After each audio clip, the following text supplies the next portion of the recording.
to another Facebook Live. We have one of my favorite returning guests with us today. He is a 4-time New York Times best-selling author. He's the Chief Wellness Officer at the Cleveland Clinic, and he's the medical consultant for the show Dr. Oz. Welcome to today's Facebook Live, Dr. Michael Roizen. You forgot to say one other thing. He's a dear friend of mine. And Barry's a good friend of mine, so that's my privilege, if you will. So thank you, Megan. And I don't want to correct anything, but I got 2 corrections. One is I'm the Emeritus Chief Wellness Officer. I don't have to go to as many meetings anymore.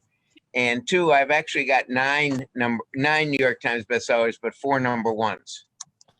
So wow, that is amazing. Only 4 number 1s, you slacker. But I hope the next one, which is the cover is in the background, the Great Age Reboot, which hopefully we'll talk about today. I'm working on that. That actually is a great and book. Mike, you're a doctor to the stars too. I mean, you're Oprah Winfrey's doctor. I have taken care of you. Yeah, That's and correct. My doctor. So there you go. I'm in good company. So we miss having you here, Mike. You know, during really some of the very dark times of COVID, when no one really knew what was going on, you were such a guiding light and helped everyone kind of really understand it much better. And really, you helped get us through that period of time and gave us a lot of hope, a lot of knowledge and understanding. So God bless you, man. Thank you for all that. We appreciate you so much. And now, Mike, it was my both privilege and pleasure, because I learned an awful lot. The questions told me what was on all the things that were on people's minds. So it was really a good sessions. Yeah. Thank you. Yeah, and Mike, today there's a lot of questions that are out there. You know, we were only dreaming about having a vaccine. Well, now we have a vaccine. We have many different versions of it. And there's questions as to, should I be vaccinated? Is there a risk? Are there certain conditions that provide greater risk? Are there problems that can occur from getting the vaccine? What about the efficacy over a period of time? Should we be thinking about boosters? How about younger kids? There's a lot of questions that people have, and then it seems that people also get pretty emotional about this, whether they feel very, very strongly about you should have a vaccine or very strongly that you don't need to have a vaccine. And while I know that neither are perfect, Mike, what I'm hoping is that you'll tell us perhaps some of the risks of getting a vaccine and maybe some of the risks of long haulers if you get COVID because you're not vaccinated. Yeah, so if you look at the risk benefit, if you're over 65, the risk is about 1 in 250,000 will end up, if they get the vaccine, with a serious medical problem. So it's not a zero risk, it's 1 in 250,000. On the other hand, the benefit is at least 1 in 50.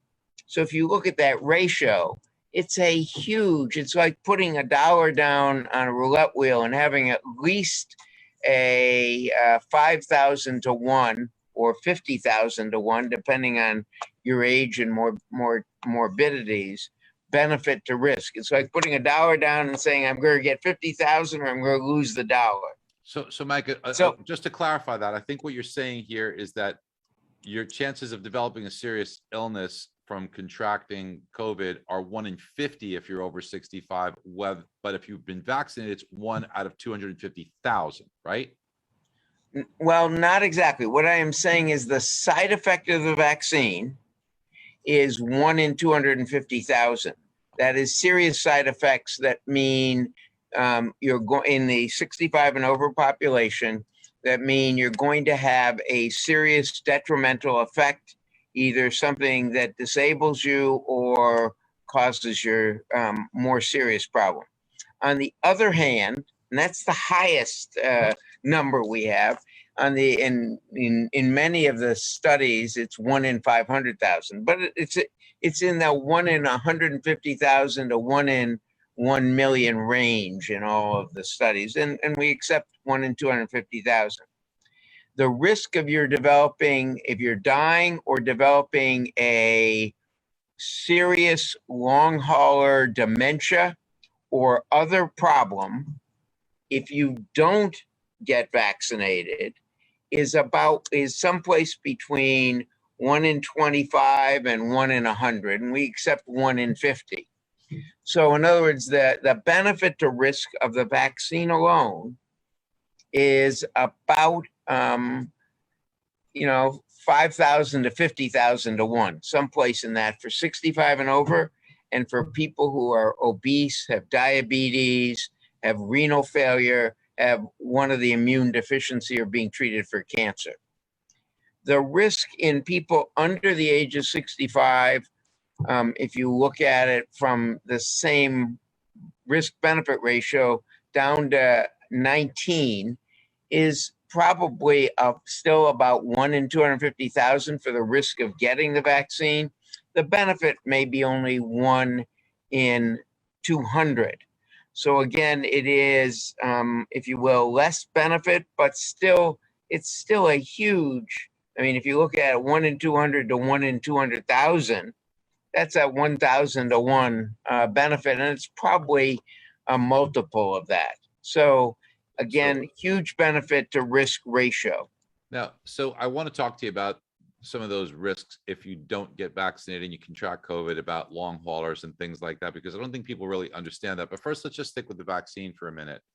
So, Mike, are there people that really, from a medical standpoint, who shouldn't get the vaccine? What would you say? Hey, listen, you really shouldn't get the vaccine. I mean, what if you have a condition, or what if you're pregnant or something? Who should stay away from the vaccine?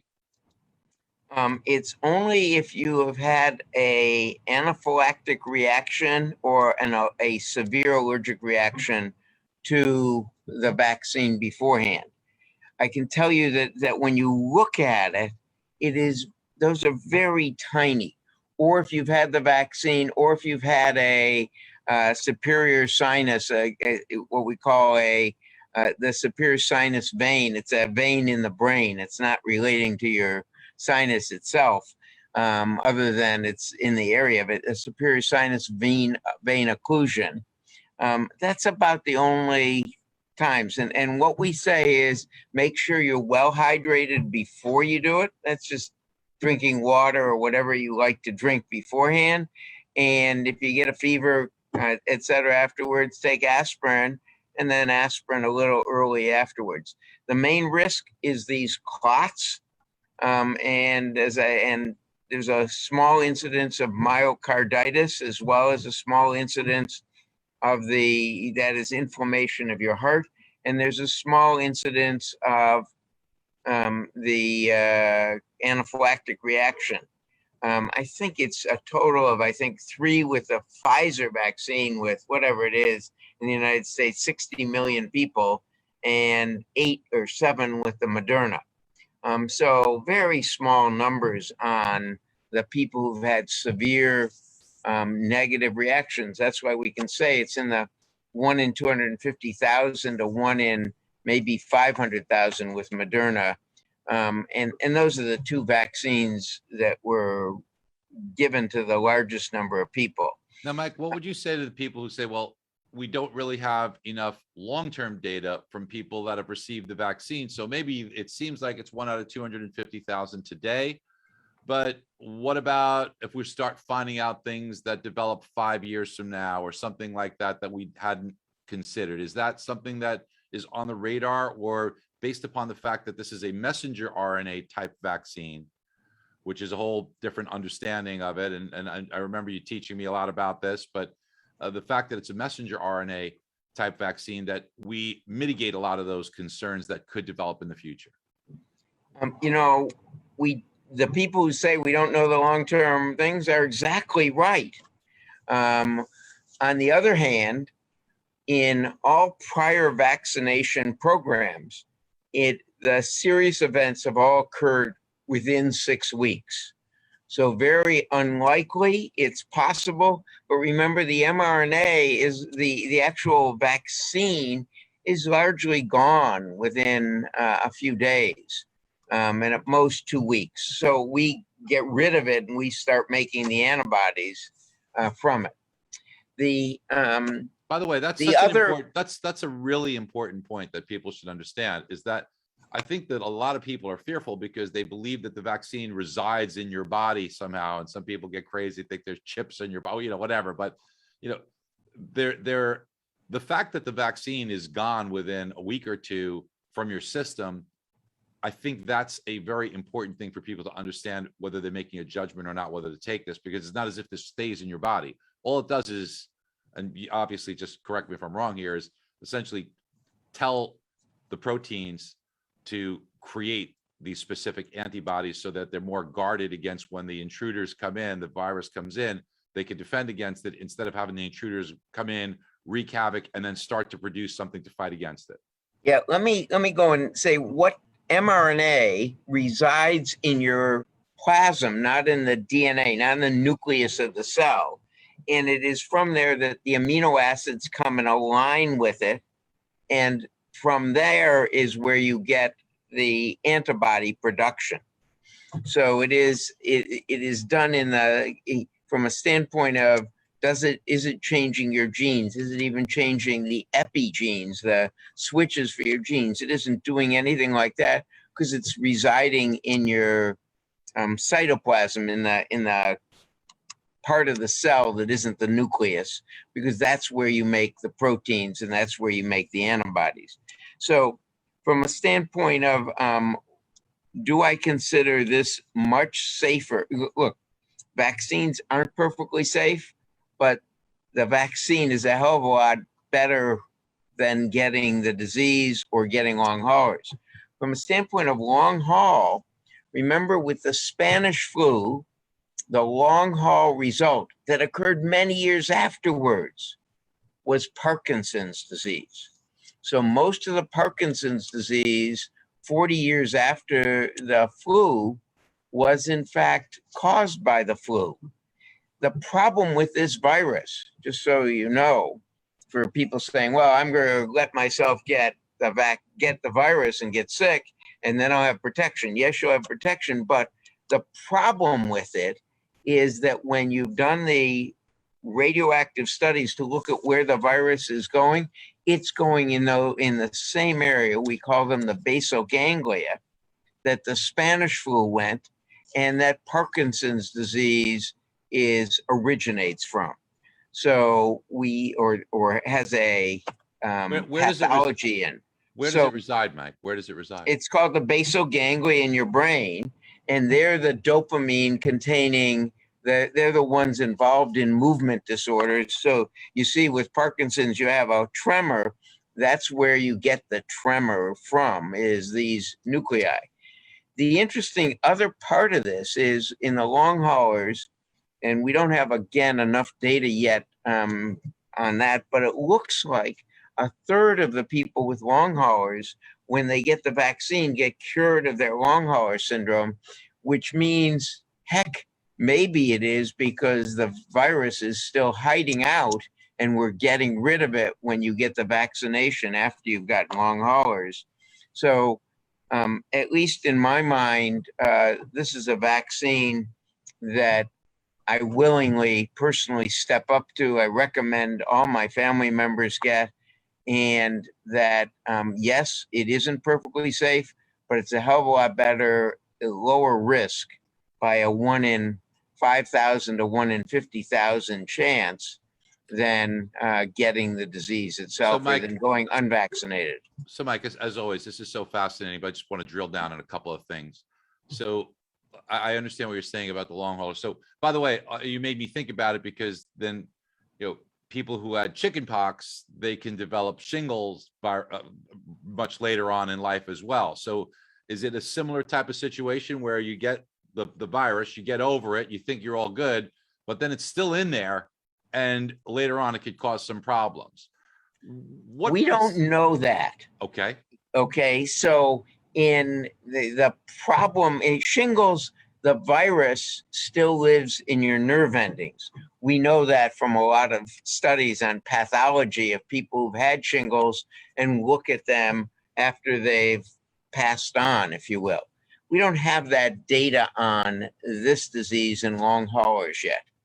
We always thought it was that this virus was setting up a antibody, a immune reaction that was causing you the long haulers. And so that theory kind of is, oh, wait a second, why would then getting vaccination decrease it? Because vaccination should get rid of the virus, not increase the, if you will, the, or get rid of the antibody. It gets rid of the virus.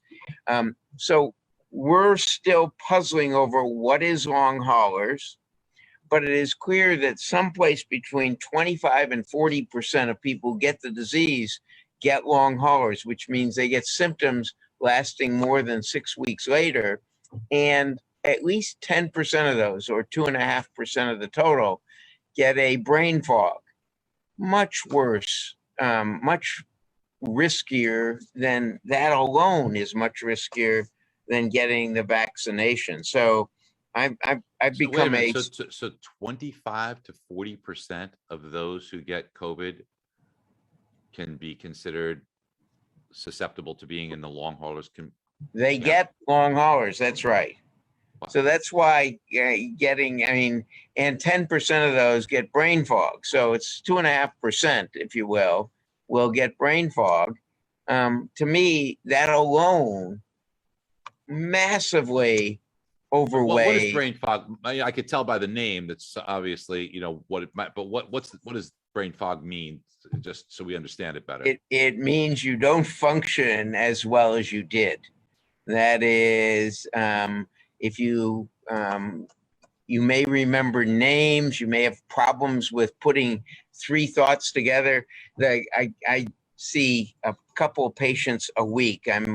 The Cleveland Clinic has a huge long haulers clinic, and some of those patients come to our integrative medicine group and our lifestyle medicine group. I'm part of that. And so I'll see 1 or 2 or 3 long hauler patients a week. And what they say, and they're often former or current Cleveland Clinic employees, is they can't remember things. So they use Post-it notes all over their computer to remember which button to hit or which click to hit. They can't remember from one screen to another, so they've got to physically transport something from one screen to another via their click system. So they say they're much slower, and they have to use a whole bunch of things to work around their former brain functioning. They're not functioning as quickly as they used to. But what if they got the vaccine afterwards? Are you seeing these symptoms dissipate? 1/3 of them get a cure. 2/3 of them do not. Jeez, that's pretty scary, actually. Now, we haven't had this long enough. We haven't been doing this long enough. The long haulers clinics just started in really July. So what is this? We've been going on the long haulers, what, 3 or 4 months. So we're really, you know, the virus is new enough, but then the vaccines are new enough, and the, if you will, the neutralizing antibodies. I mean, if you look at it, none of us knew the word neutralize. All of us in medicine didn't know the word neutralizing when in front of antibodies to show you its effectiveness, whatever it was, 18 months ago. So all of us learned about that we really don't care about just antibodies, but neutralizing antibodies. And those are really tough to measure, matter of fact. So when you get your antibodies measured, they aren't neutralizing antibodies unless you're getting it measured in a research lab and it's costing $1,000 a sample. Yeah, Mike, I'm double vaccinated with Pfizer. For some people who are wondering, should they get vaccinated still? And then maybe some people are on the fence and say, okay, I will, but what vaccine should I get? Do you have a preference? Are there benefits? I know that the Pfizer and Moderna versions, they're, you know, messenger RNA, but then there's the J&J, which is a little different one. That's the adeno one. What do you think people should be considering for themselves if they say, okay, I will get a vaccine, I haven't got one yet, what should I do? And also, I just want to point out, we are getting a lot of comments as well. You know, we've talked about whether you should or shouldn't get vaccinated, but a lot of people are just wondering. So if you could clarify for us, if they have gotten COVID, is it beneficial for this point in time for them to get vaccinated after the fact? Yeah, I'll come back to, I'm going to just say yes, because the antibodies to the native infection, the neutralizing antibodies, the antibodies you have that got you out of the disease, go down at about the same rate, maybe a little faster than the ones from the vaccines. And the third dose, Barry, so I'm going to tell you, probably should 6 months after or 8 months. You're thinner now, but you're not a spring chicken anymore. So What do you mean? What do you mean?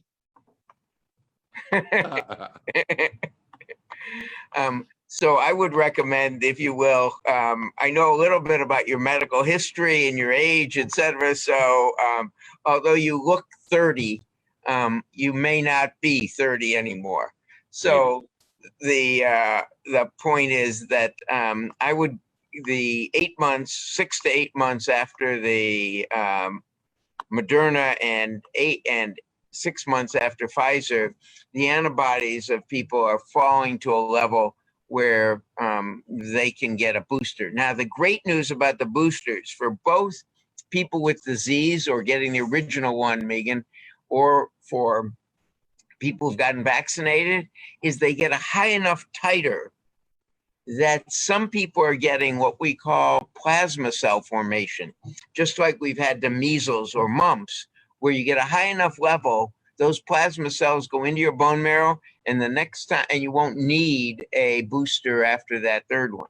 So we don't know where that's going to come yet, but that looks like we may get much better immunity from that booster shot.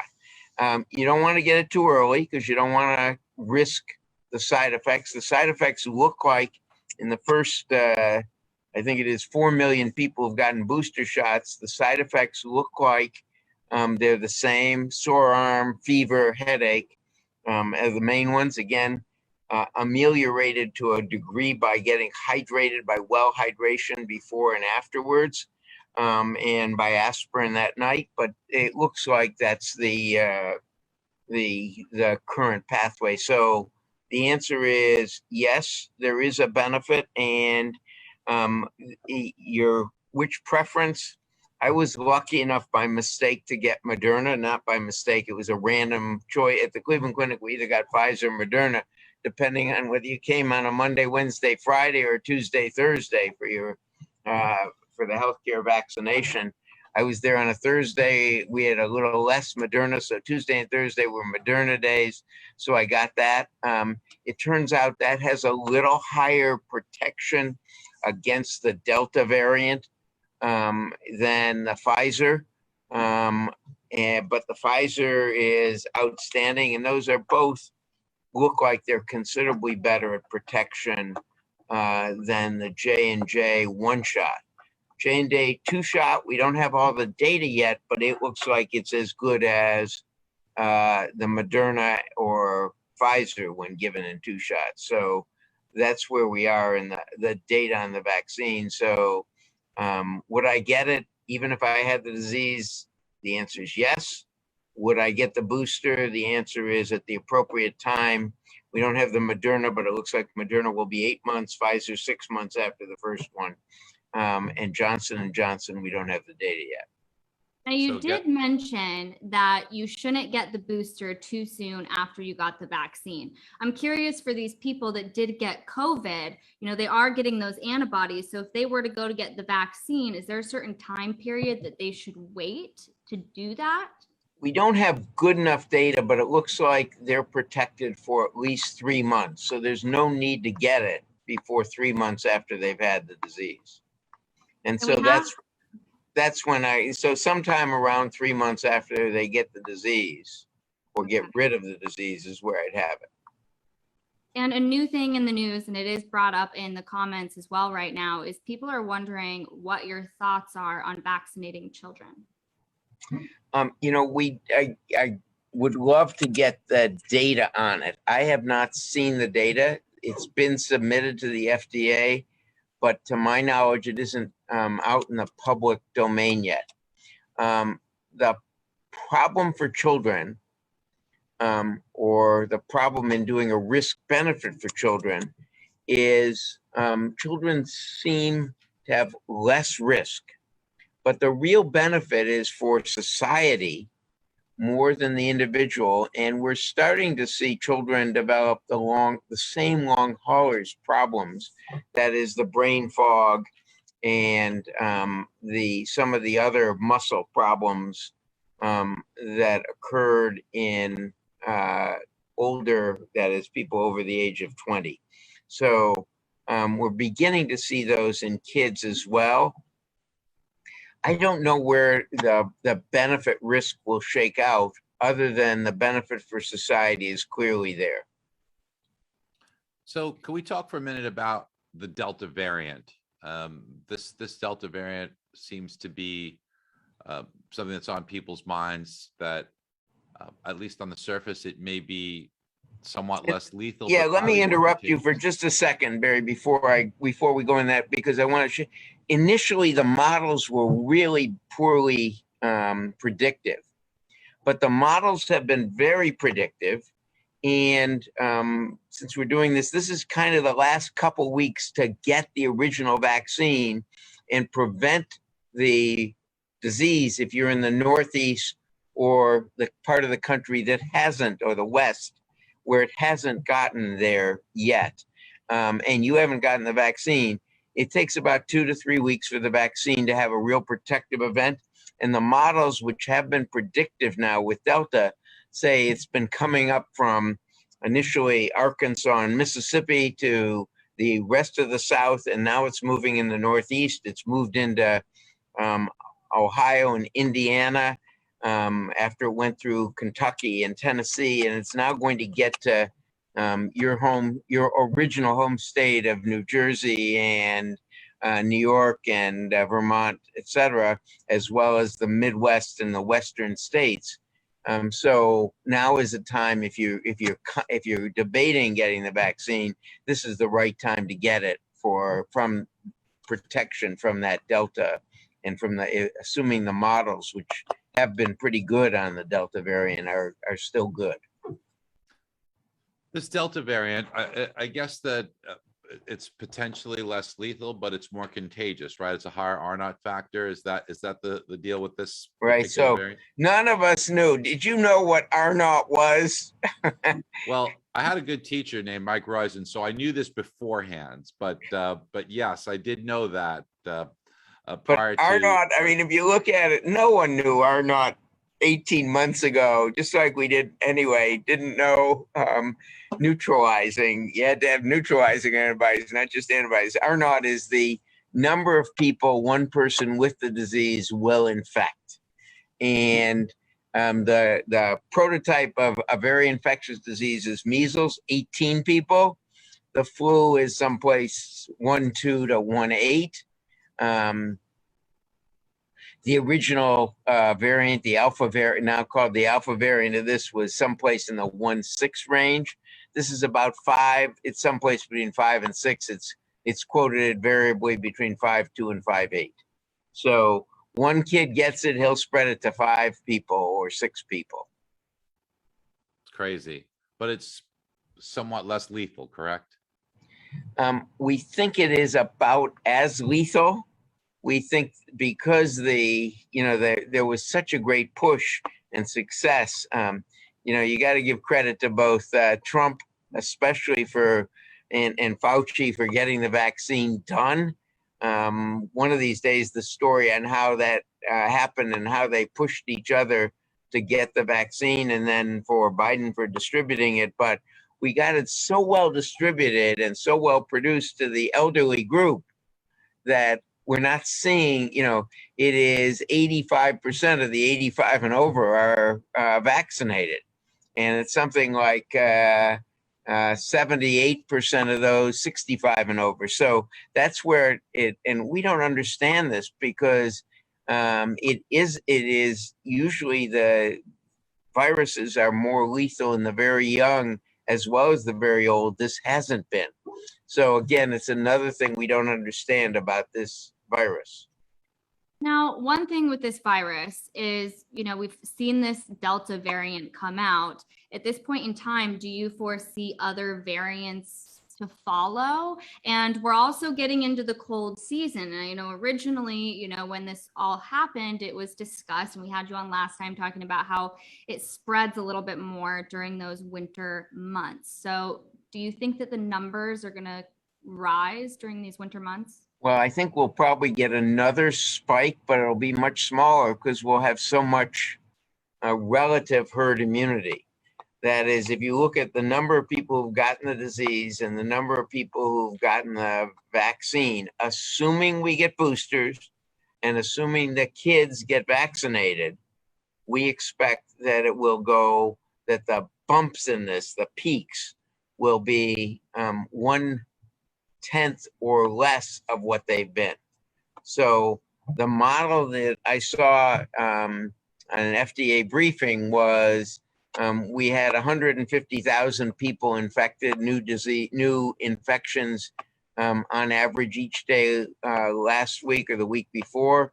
They're predicting someplace under 10,000 in this model in March, even with that March peak. But that depends on no new variant that is worse than the Delta variant or that evades, and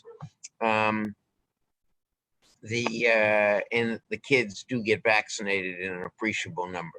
Then I remember you talking to us about how these variants occur, and as the virus, I remember you saying this, as the virus continues to replicate, billions and trillions of times as it replicates, there's going to be an error in the duplication. It's kind of like a bad copy that's made, and then that copies itself and replicates itself, and that may elude some of the ways that we are protecting ourselves now, because it now becomes something different based upon that error. So I guess the more that it persists, the greater chance of an error in copying, right? Yeah. Now, but also you remember that this has been the year of misinformation. One of the misinformations is that life expectancy is going to go down. Life expectancy, and what that is the CDC's numbers. Yesterday, we should probably say 9/27 or 9/26, the 2021, the decrease in life expectancy in the US reported by the CDC was 2 years. That's what we call a period life expectancy, and it assumes that everyone from now on will have the same causes of death as we've had the last 2 years. Well, we're hopefully not have COVID going forward killing people. So, and in fact, cohort life expectancy, which is assuming you've gotten vaccinated, your chances of dying over the next whatever it is have gone down.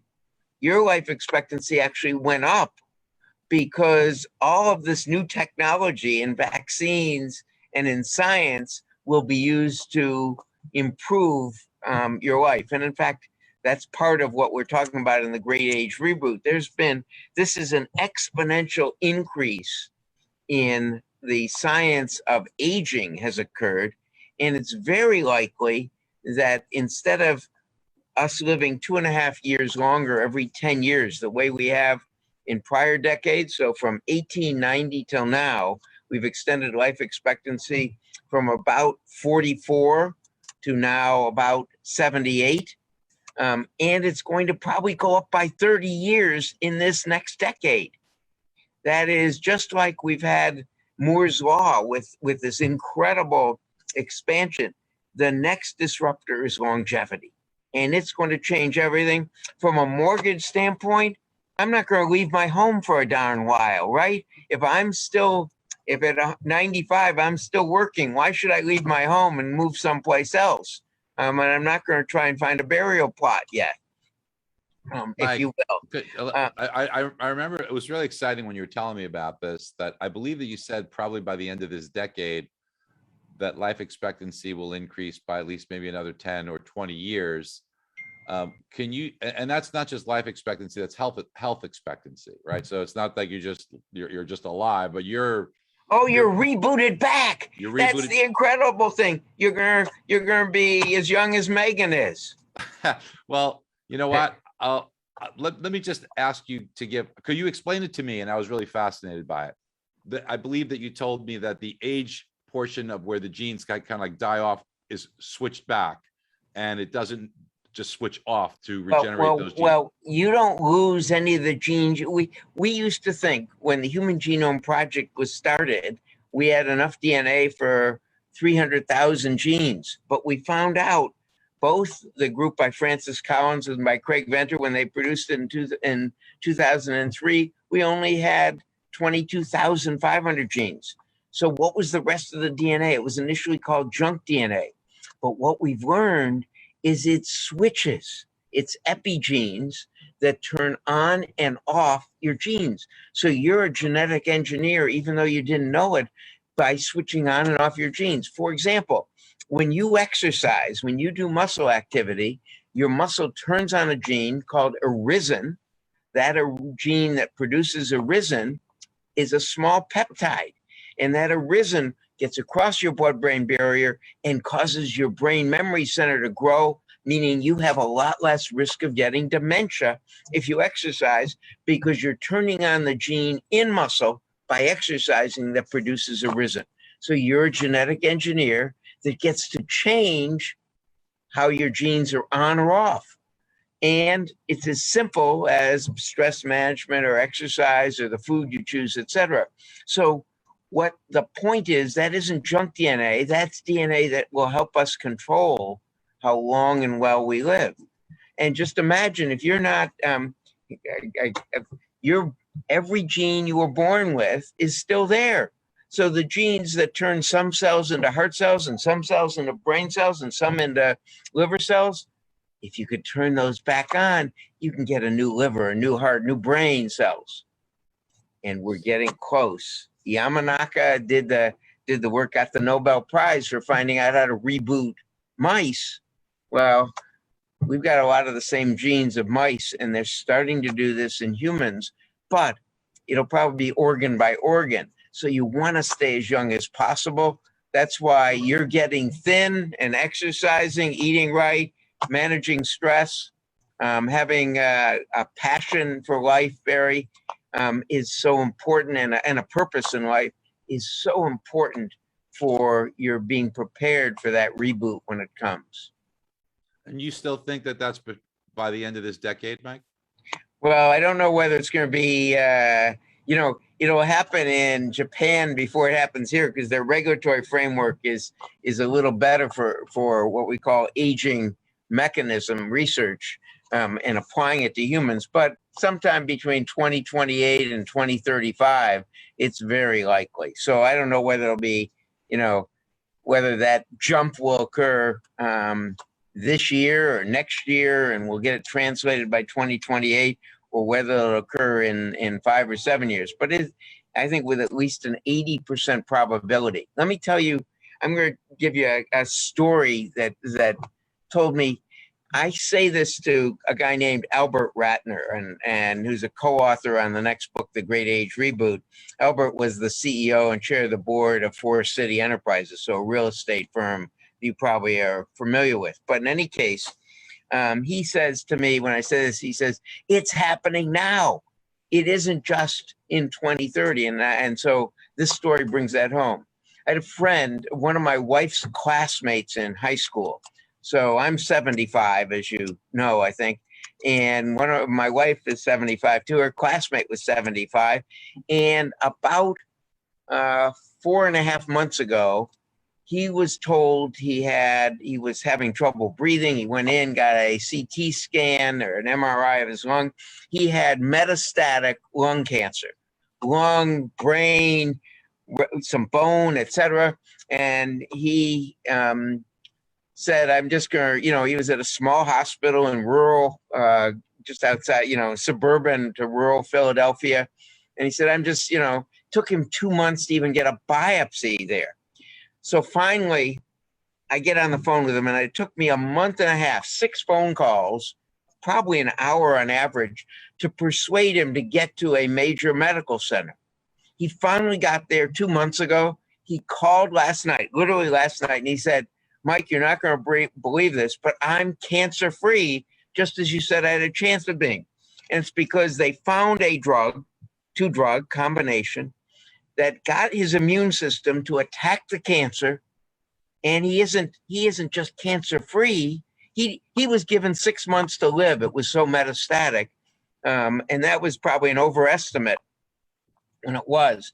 He's back to living 18 more years. He's literally going to be, it is happening now. He's not going to move out of his house for a while. No new mortgage. So as opposed to whatever people were planning. But as Albert says, it's this life extension for those of us over the age of 50 and not subject to drug abuse is happening now. Wow, Mike. I mean, that's obviously really exciting news. It's very amazing. It's very encouraging, but it also makes you ask, because you said not subject to drug abuse. What else out there are the killers that rob age from you? What steals age from you? Well, as I tried to describe, this is, as you know, I'm a friend of Ivy and Ivy Zellman. And I guess it's Walker and Dunlap, or Walker and Dunlap now. But anyway, I was explaining some of this, and I said, we're really in a battle whether we can get the behavior change. It took me, I'm pretty animated, you can probably tell. It took me 6 hours to explain to this guy why he wanted to get to a major center to get the treatment, right? And we've got obesity, we've got a whole bunch of things, diabetes, hypertension, we spend 80%. This is unbelievable. We spend at least 70%, and the estimate by the CDC is 80% of our total healthcare budget managing people after they develop chronic disease relating to lifestyle choices, such as how much they eat, what they eat, whether they exercise or not, whether they control their blood pressure or not, etc. So it's a real battle. Are we going to get these people? Are we going to get to be able to get the behavior change we need so people can get the benefit of Reboot?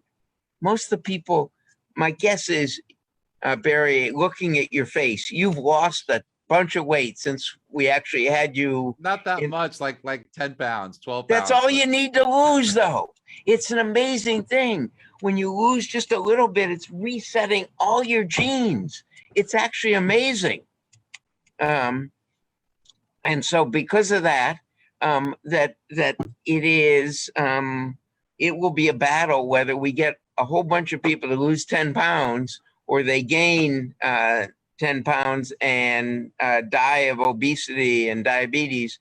But one of these treatments that's in 3 animal species is converting white fat back to multipotent fat and then converting it to brown fat, which increases metabolic rate. Why is it brown?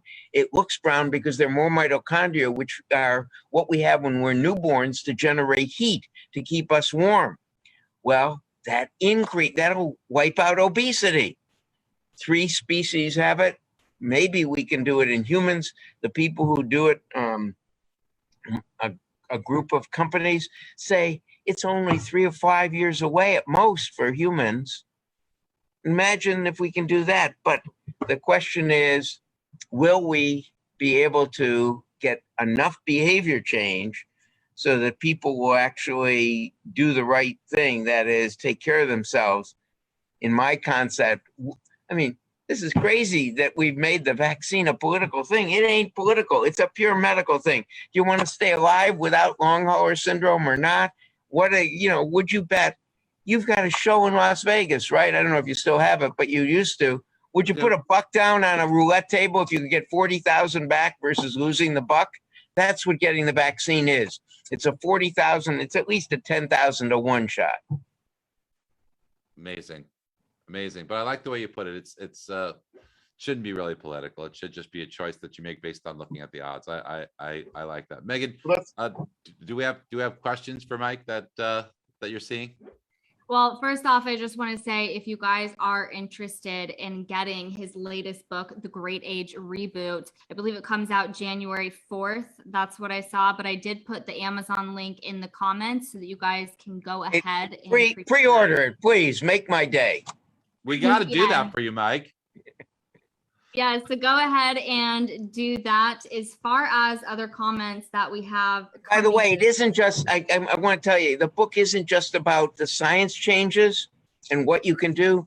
It's about what we expect politically and economically. Peter Linneman, an economist from Penn, emeritus from Wharton, and Albert Ratner have major sections in there on what will happen to the housing market, what they expect houses to look like, as well as what will happen and why this is so important economically for us.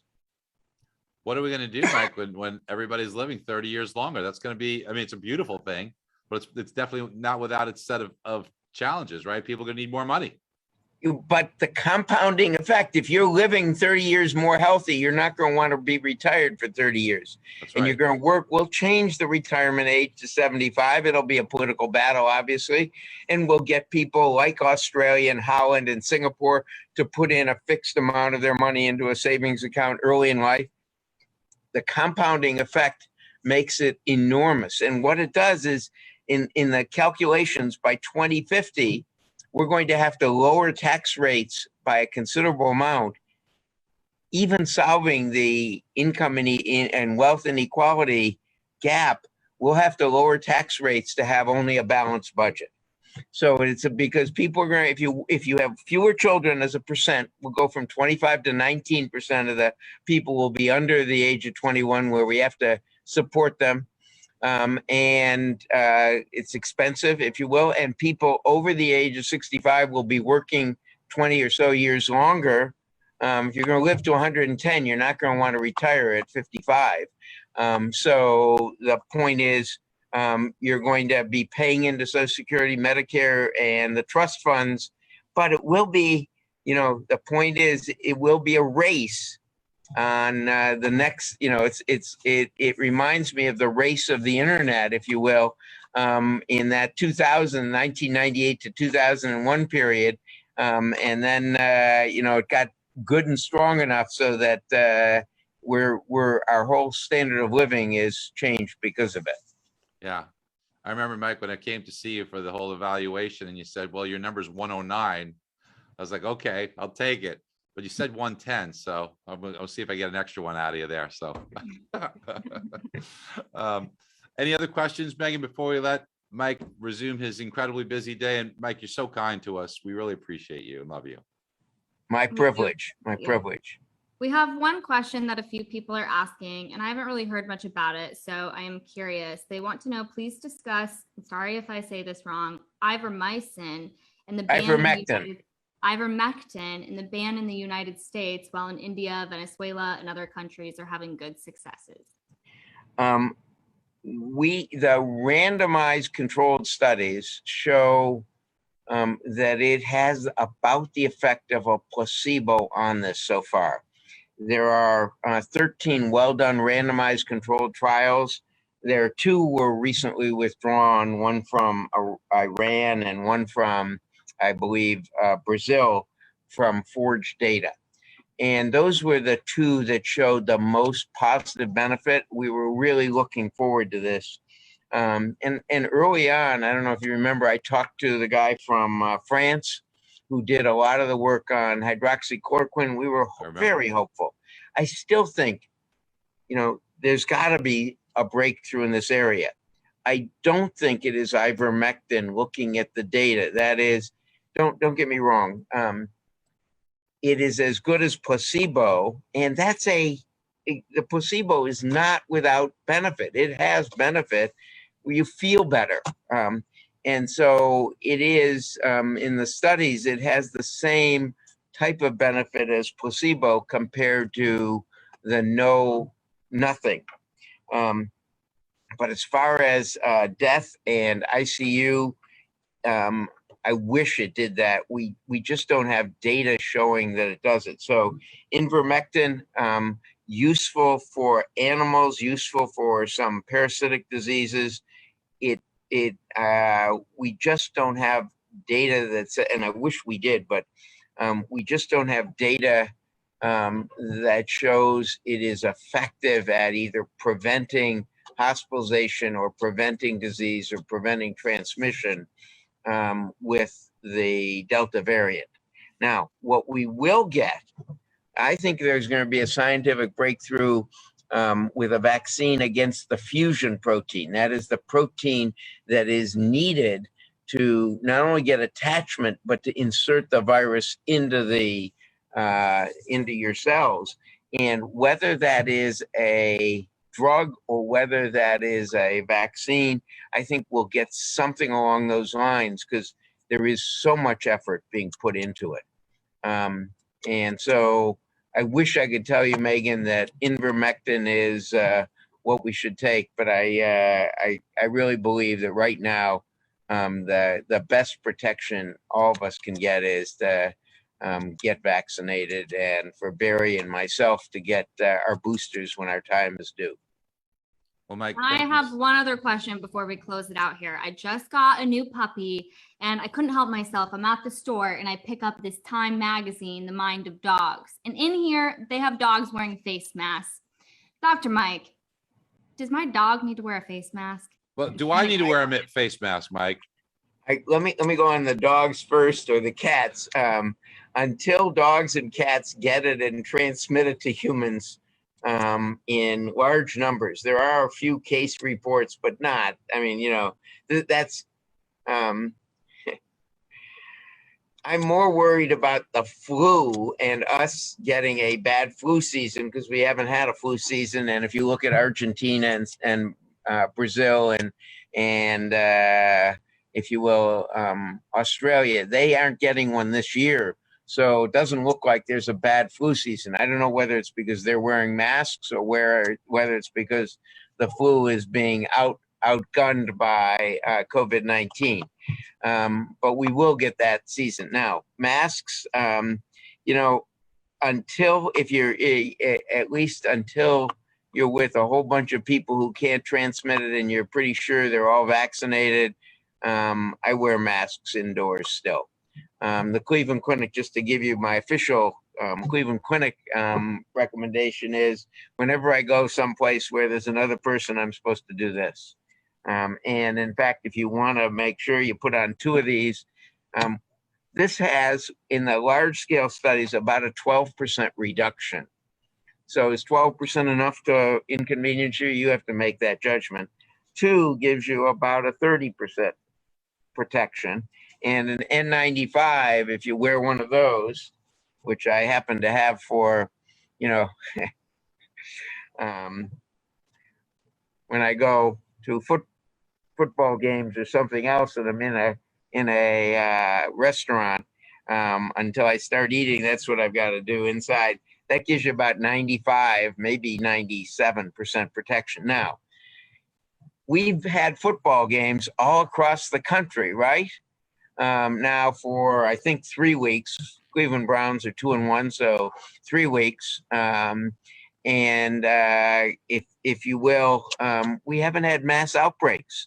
And I can tell you, I looked at the Cleveland Browns game, and in our section, which must be 1,000 people, there were literally 6 people wearing masks, 4 of which were us. So I feel, this is crazy, right? So at the last game, I wasn't wearing a mask. You are outside, there is wind, and you're with your own group. But I haven't heard of mask outbreaks due to the baseball or football games. And so I'm not sure that we need to wear masks, Barry. I don't know, but I am still wearing them indoors when I'm around people, and clearly at the Cleveland Clinic, I'm wearing them. Yeah, I would imagine that the medical facility you'd have to. I'm just wondering if let's just say, I understand spreading it, but if you're vaccinated, you're double vaccinated, or you're double with a booster and whatever, is it irresponsible just to not wear a mask? It depends. You're not wearing a mask remember, these masks do protect you, but they're mainly protecting other people, not you. So it's irresponsible if you've got people around you who are vulnerable and could die. I mean, it's part of our shared sacrifice. I think I may have told you before, I think the worst thing that happened in America is when we did away with the draft, because it took away some of that feeling of shared sacrifice in America. I think shared sacrifice is one of the things we need, but you're now getting on my, if you will, component of political belief that we should all have a shared sacrifice to be in America. So if the people around you are not vulnerable, if they're younger people and not obese, not having immune deficiency diseases, I think you're fine. And because you're only taking you're only risking yourself then. So Mike, when they do come with this breakthrough and people are going to be living to 150, let's make sure that you're first in line, because you're such a treasure and we definitely need you and we love you. So thank you for taking time with us. We all appreciate you. And those of you that are there that are MBS Highway part of our family, we certainly are very appreciative of you. And we hope that today's talk with just someone who's just a gift to all of us was informative to you. So thank you, Mike. And Megan, great job today as always. And thank you to all of you, and hope you guys have a great, safe and healthy rest of the day. Thank you. Thank you, Barry, and thank you, Megan. Yeah.